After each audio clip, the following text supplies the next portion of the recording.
mi chung khar chu kan tum ban ram nun chu go le a ante chung khar ban ram sar na usi a chung a dot nak leng se mit mai pan le mul ka tha in khat le khat kan ni chon na la dot nak le ram nak in sak mi runin chu dei ni tu khâu lâu in chung khar vo le chu van ram a chang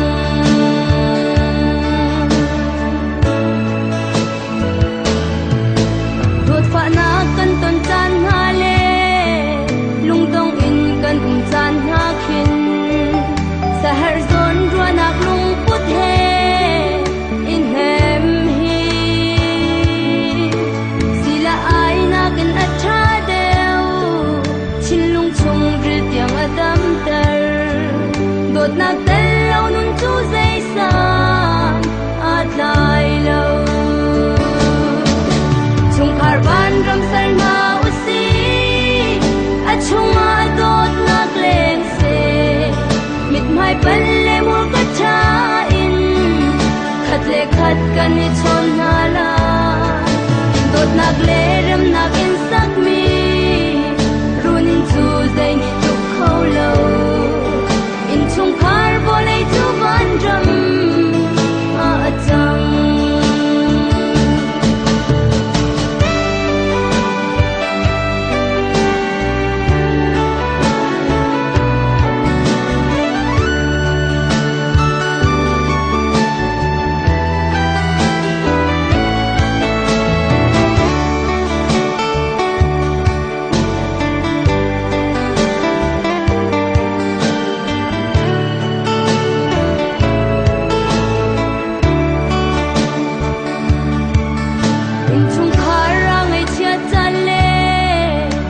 le khat mu cham lo chan a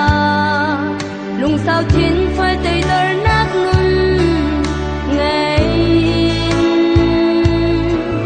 ngai thiam tu si kan ni som la mi pat na ki chin kan lo in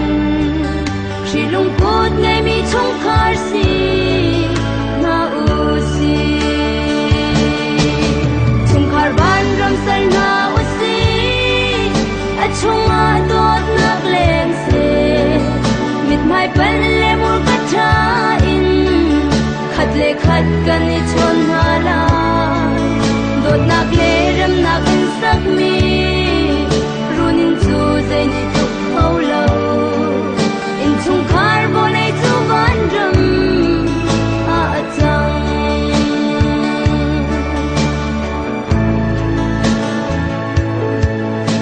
le chung thi chia le tin le lucky kan I dor na ruin fu ro le than lin laka kan phen tu jing le san tha du dim te in chon rol kan dum thi na run in ku sak ni le in hi van ram a chang se ram sar na usi a chung a dot nak leng se mit mai pan le mul ka tha in khat le khat kan ni chon na la dot nak le ram nak in sak mi runin chu dei ni tu khâu lo